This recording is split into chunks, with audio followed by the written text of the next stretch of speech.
So Shaykhna, in an age of science and relativity, personally, how would I go about discussing these topics of seeking the truth with people who maybe have never come across the notion of spirituality or anything beyond what they can see and touch and feel in front of them?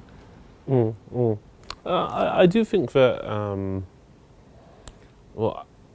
I do think, alhamdulillah, at the very least, those who kind of confine truth claims to what we would call empiricism, which is very much what you described there, the ability to test something under the five senses. They're at least a step further ahead than some others who would say that there's no such thing as truth full stop. So at least those individuals that would say that truth can be found within empiricism, within materialistic testing, would at least grant that there is a concept known as truth. But to be quite frank, we live in an era where a lot of people don't even believe in such a thing as truth. And so you'll hear a lot of weird claims like, well, that might be true for him, but it's not true for me. Or, well, that's true for you, but it's not true for me. And the way I would normally try to have that conversation with such a person is to, without being quite, I don't want to be crass in how I say it, so I'm going to try and think of a polite way to say this. But rule number one: when in doubt, don't be harsh, I guess you could say. And rule number two would be to try and engage with such a person on his level, so that they are try and find some common ground where you're able to level with them, and maybe explain to them why you don't find the restrictions that they've put onto themselves necessarily convincing. So for example, a person tells you that I only believe in what can be tested by the five senses. Well, the concept of love can't be tested by the five senses. And so ask them that, really, do we think we're going to reduce love now to some kind of bodily process that is similar to, for example, digestion or heartburn? And I think that's always a good place to start. But for these kind of people, when you do explain love or these kind of emotional feelings, you might not necessarily feel them with your five senses, but you do get a sense of internal spiritual feeling, whether they attach that to their soul or not. How do we show them that our world revolves around these kind of emotions more than our sensory emotions? How would we link the two? Well, I think that there would always be a link that's naturally made as soon as you could demonstrate to such a person that your initial thesis is wrong. And so, as I said, when in doubt, don't be harsh. And to be quite frank, I mean, we would normally say don't be a douche in my friend circles, right? But what I mean by that is there's no need to kind of make him feel that you've got the superior upper ground just because you've proved him wrong at a certain point. I mean, a lot of people make assumptions about things that they get wrong all the time.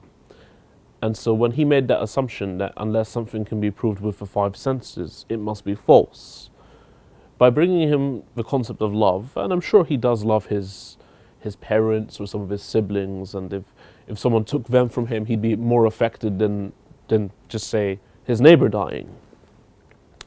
He's probably going to grant to you that yes, there is a level of, or a category of knowledge, or a category of experience which is just as valid as those things that can be detected by the five senses, and yet I came up with a restriction and said it has to be from the five senses. So he'll probably admit, yeah, okay, that's an exception to the rule.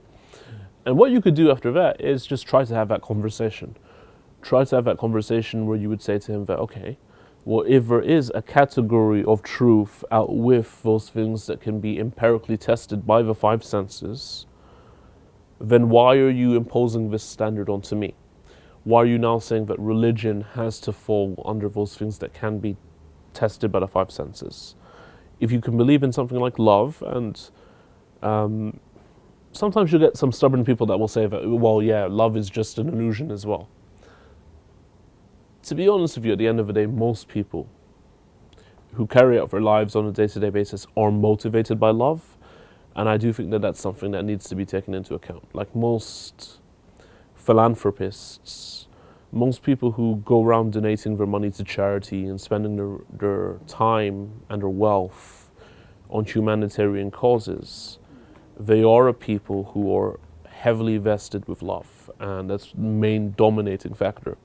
So something like love, which is not something we can test with the five senses, can govern a person's life to such a large degree that often it can make them choose a certain career path, which university degree they're going to do, who they get married to, then I genuinely think that that whole thesis, that those things which cannot be tested by the five senses, is a wrong statement, and it's something that needs to be reconsidered. Absolutely.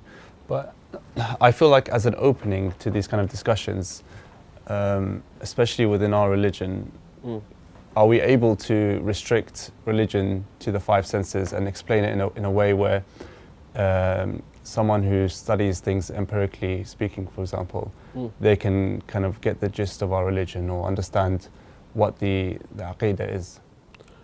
Someone who understands only the five senses and restricts themselves to that domain of knowledge, I suppose, can they understand the religion?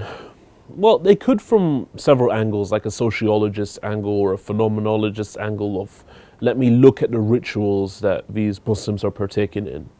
Let me try and observe what they get out of fasting.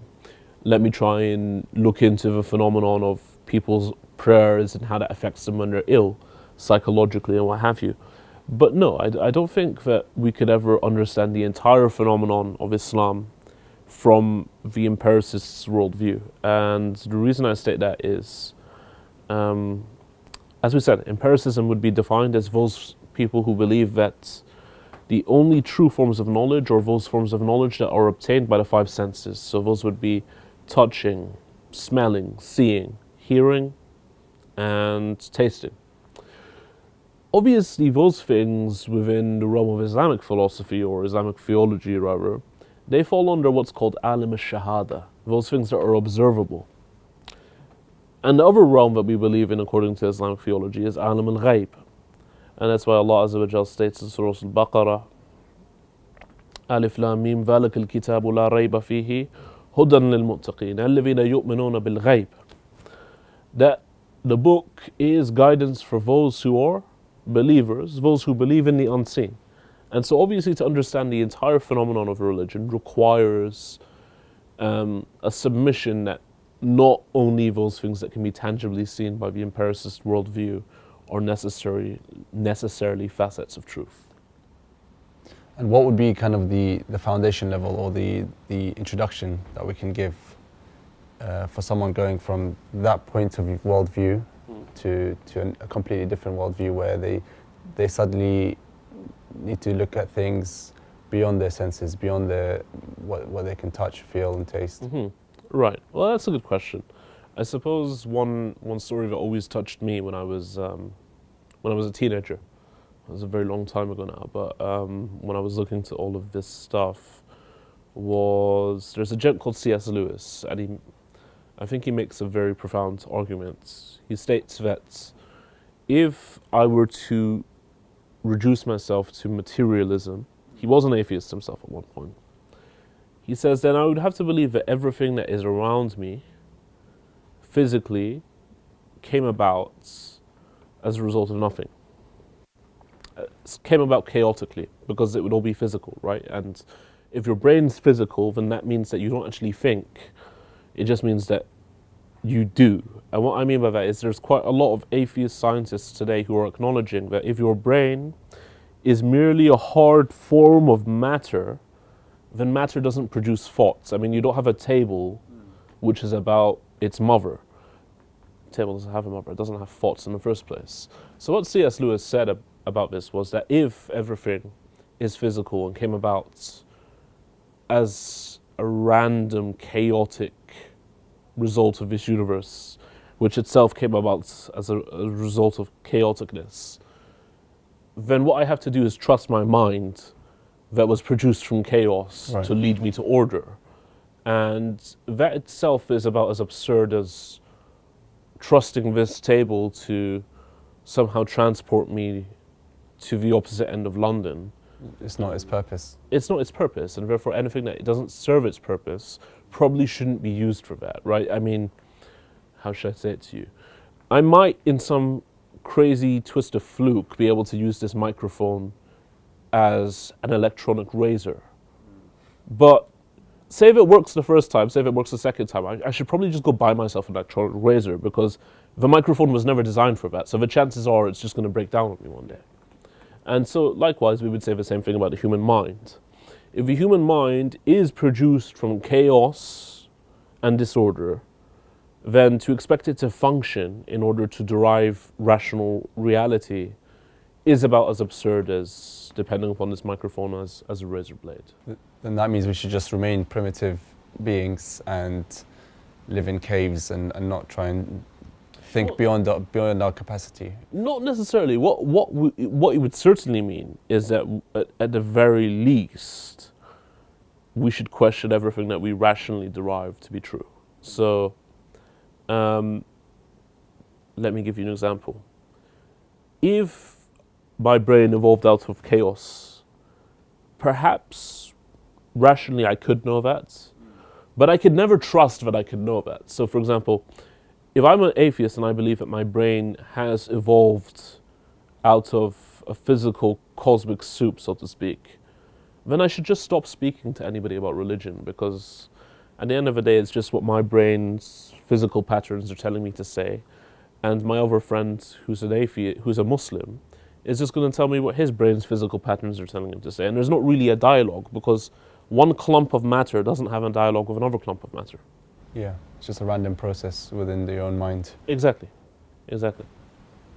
So Yeah, that does show us that there was, for us to be able to comprehend things beyond what we've seen, what we've felt, what we've even tasted or smelt. right. It just shows that there is an ability within our human minds to reach a capacity way beyond what we think we can reach. Of course.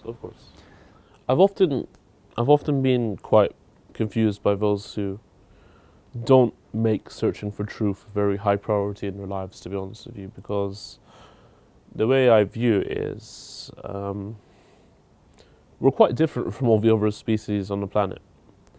We notice that chimps, whilst they're believed by many to be distant cousins of ours, whilst they're quite sophisticated in comparison to other animals like snails, for example, you don't see them engaging in the same things that human beings do. For example, you wouldn't see chimps getting together to do a podcast, nor would you see them gathering together and going and building a civilization or a country. You wouldn't see them composing music, for example, nor would you see them gathering together and coming up with things like literature or art or poetry.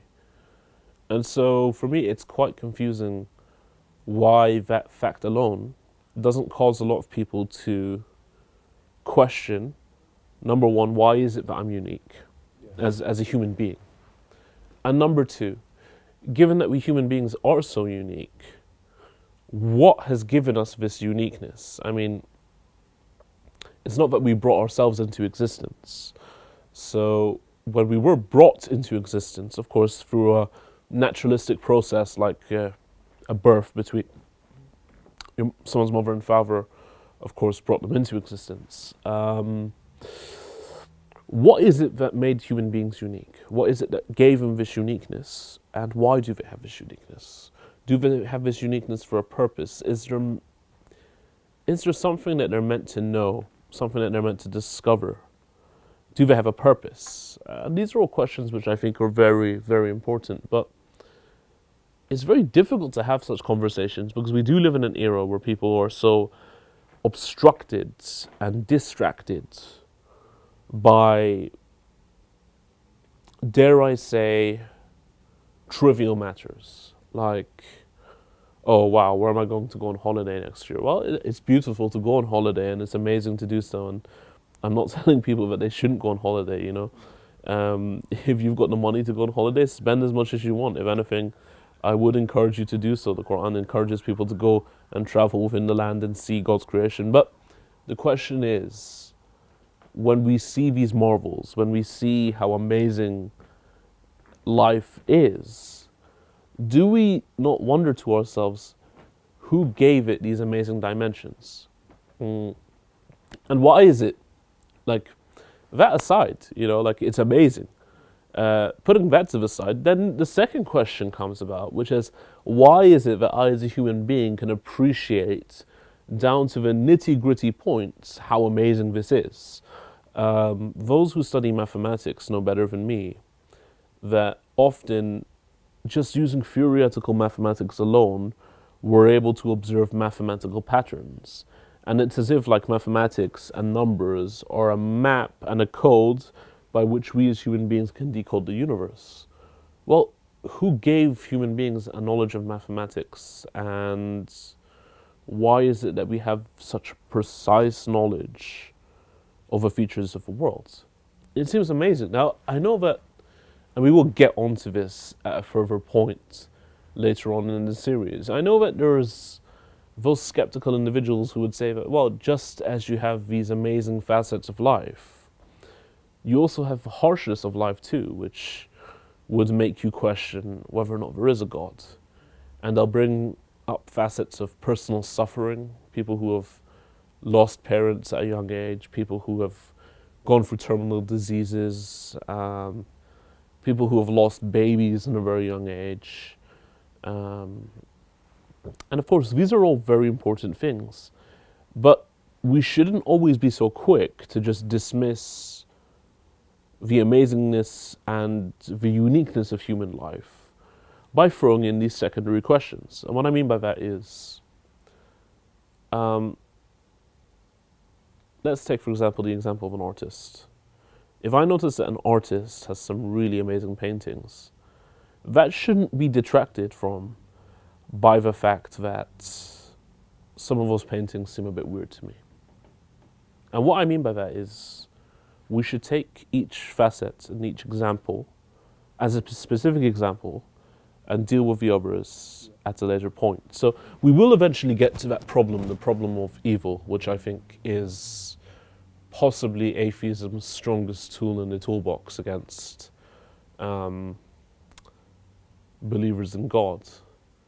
But I don't want that to detract from the current discussion, because I know that there's some people that could be watching and be thinking to themselves, wow, Sheikh, you haven't really dealt with these issues. And of course, we've probably got some viewers that are wondering, why is he referring to himself as a Sheikh when he's dressed completely casually? That's of course because this is a very informal podcast. Absolutely. And we don't feel the need to go around parading ourselves with ceremonial regalia for the time being.